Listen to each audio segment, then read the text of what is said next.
Hello viewers, welcome my channel. আশা করি আপনারা সবাই ভালো আছেন এবং আমিও ভালো আছি। তো এই মুহূর্তে আমি আপনাদের মাঝে একটি ভিডিও শেয়ার করতে যাচ্ছি। আসলে খুবই একটি গুরুত্বপূর্ণ ভিডিও। যেহেতু বর্তমানে আমি ইউরোপিয়ান ইউনিয়নের কান্ট্রিতে রয়েছি এবং ইউরোপিয়ান ইউনিয়নভুক্ত সেনজেন ভুক্ত একটি দেশে থাকা অবস্থায় এইসব নিয়মকানুনগুলো জানতেছি। তো কথায় বলে যে, যায় দিন যায় ভালো যায়, আসে দিন খারাপ।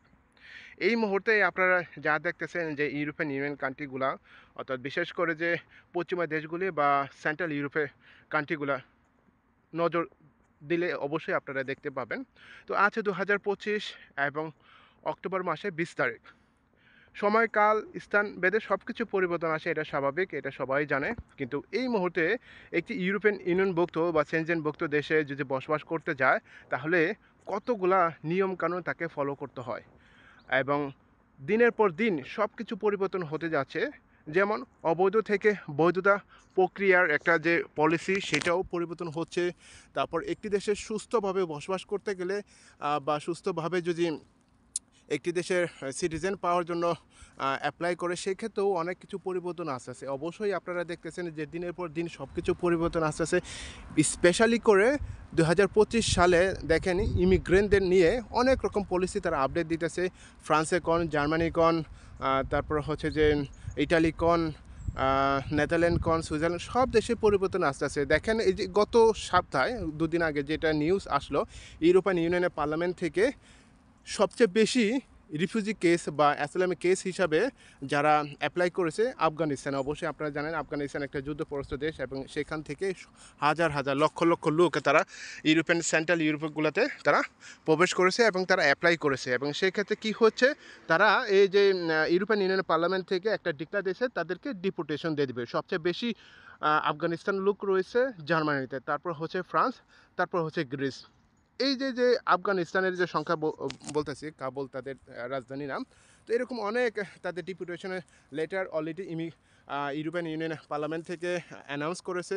এরকম অনেক দেশেরও ডিপুটেশনে দেওয়ার জন্য সিদ্ধান্ত করতেছে। যেমন তুর্কিতেও একটা ডিপুটেশন লেটার দেওয়ার জন্য সিদ্ধান্ত করতেছে। আলজেরিয়াতেও একই অবস্থা। আলজেরিয়া তারা তাদের দেশে ফিরে নিতে চায় না, কিন্তু তারা অন্য কোনো প্রক্রিয়া খুঁজে বেড়াচ্ছে। সেটা হচ্ছে ভিসা প্রক্রিয়াটা অনেক জটিল করতেছে এবং এখানে অনেক আলজেরিয়া আছে। আপনারা যদি সেন্ট্রাল ইউরোপে আসেন তাহলে অবশ্যই দেখতে পারবেন যে আলজেরিয়া, মরক্কো, আফগানিস্তানের সংখ্যা কত। আমরা তো বাংলাদেশের সংখ্যা নগণ্য বললেই চলে। তো এই যে বলতেছি যে থাকার পরিস্থিতি, একটা দেশের সিটিজেন হওয়ার পরিস্থিতি, দিনের পর দিন সব কিছু পরিবর্তন হচ্ছে। এটা চোখের সামনে দেখতেছি, জানি না ভবিষ্যতে এটা আরও কী পরিবর্তন আসবে। এখন বর্তমানে যেটা দেখতেছি সেটাই বলতেছি।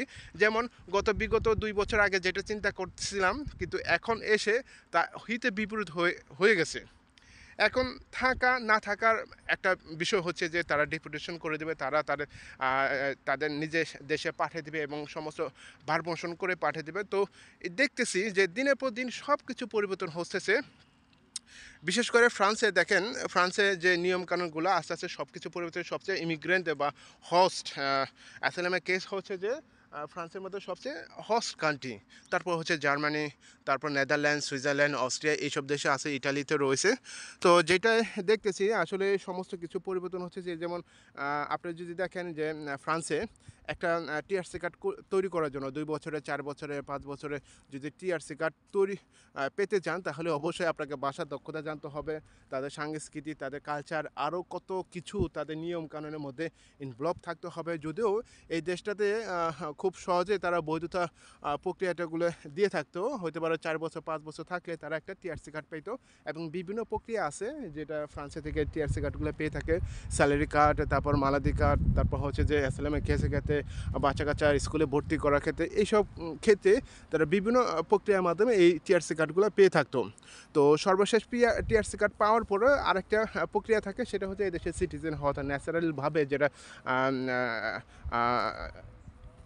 সিটিজেন হওয়া যায়, সেটার জন্য তারা সবসময় আপ্যায়ন চালিয়ে যেত। সেটা হচ্ছে B1 একটা ক্যাটাগরিতে পরীক্ষা দিয়ে তারা এটা পাওয়া যেত। কিন্তু এটা এখন B1 তো দূরের কথা, বাধ্যতা করেছে B2-তে তারা একটা কার্ড পাওয়ার জন্য, যেটাকে সিভিক এক্সাম বলে। তো যাই হোক, এটা ফ্রান্সের ব্যাপার ছিল। এবং ইটালিতে যে অবস্থা দেখতেছেন, অবশ্যই আপনি গুগলে সার্চ দিবে যে আমাদের বাংলাদেশে প্রবাসী লোকের সংখ্যা সবচেয়ে বেশি আছে ইটালিতে, এবং ইটালিতে তারা সিটিজেনের জন্য অ্যাপ্লাই করে।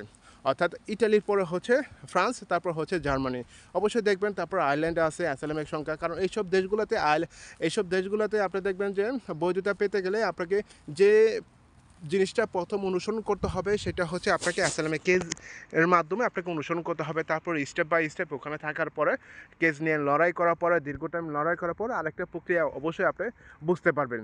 তো এই যে বললাম যে দিনের পর দিন সব কিছু পরিবর্তন আসতেছে, এটা চোখের সামনে দেখতেছি। জানি না ভবিষ্যতে আমাদের জন্য কি বলবো, এবং যদিও জানি 2024 সালে শেষের দিকে আমাদের দেশ 2024 সালে না 25 সালে আমাদেরকে নিরাপত্তা দেশ হিসাবে তারা স্বীকৃতি দিয়েছে ইউরোপিয়ান ইউনিয়ন পার্লামেন্ট থেকে। তারপর এখনও অল্প সংখ্যক লোক অ্যাসাইলামের কেসের ক্ষেত্রে তারা অ্যাপ্লাই করতেছে, তবে বেশি অ্যাসাইলামের কেস দিতে আছে অবশ্যই আপনারা জানেন সেটা হচ্ছে যে ইটালিতে, তারপর হচ্ছে ফ্রান্সে। তো এটাই বললাম যে যায় দিন যায় ভালো যায়, আসে দিন সবচেয়ে কঠিন, কিন্তু কঠিনের মধ্যেও আপনাকে টিকে থাকতে হবে, আপনাকে সংগ্রাম করে সামনের দিকে এগিয়ে যেতে হবে। তো সবাইকে ধন্যবাদ জানাচ্ছি আমার এই ইউটিউবের চ্যানেলের পক্ষ থেকে। স্যার আপনার যদি কোনো মতামত ও মন্তব্য থাকে তাহলে অবশ্যই আমার ভিডিও কমেন্ট বক্সে লিখবেন।